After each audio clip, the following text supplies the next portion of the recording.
Сіз өзіңізбен өзіңіз жұмыс жасамасаңыз, өмір сізбен міндетті түрде жұмыс жасайды. Бірақ өмір сізбен жестко жұмыс жасайды, иә. Мен жақында бір келіншекпен разбор жасадым. Өте властный әйел, иә, күйеуін, үйін, бала-шағасын бәрін контрольда ұстап қалған әйел анау. Контрольді жібергісі келмейді, иә. Қызымен қарым-қатынас өте қиын екен. Қазір ол қызы нашақорлыққа салынып кеткен. Енді өте қиын жағдайда, енді ана әйелдің жағдайын түсініп тұрмын, бірақ сонда да ана әйел әлде де контроль жасағысы келеді, әлде де контрольді жібергісі келмейді, иә. Үйінде тек оның қай уақытта көңіл күйі көтеріледі, тек күйеуі айлық әкеліп берген кезде, тек күйеуі ақша берген кезде, оған тек ақша берген кезде ғана ол ханымның көңіл күйі көтеріледі.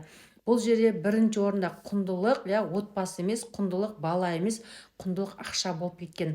Когда сіз қыздар қатты ақшаға кіріп кетесіздер, иә, ақшаны отбасыңыздан жоғары қоясыздар, иә, сіздерге міндетті түрде сынақ келеді. Ол келіншектің қарыздары да бар, кредиті де бар, күйеуінің де қарызы бар, күйеуінің де кредиті бар, иә. Және күйеуінің бірінші отбасынан қалған балаға вообще ешнәрсе қиғысы да келмейді, ол жақты вообще ойлағысы да келмейді, иә. Только бізге, только маған бола берсе, біздің үйге бола берсе деген өте жаман ниетте, өте жаман ойда, иә.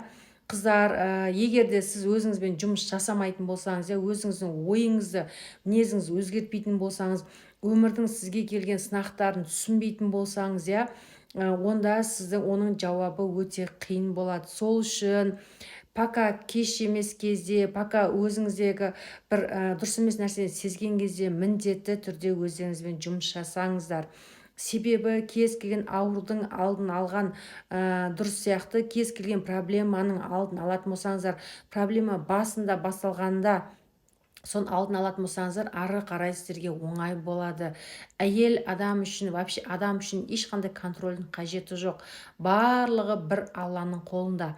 Алла қалай болады, Алла қалай жазады, солай болады, қыздар. Бірақ ол деген сөз бәрін Аллаға тапсырып қойып ештеңе жасамау емес, иә.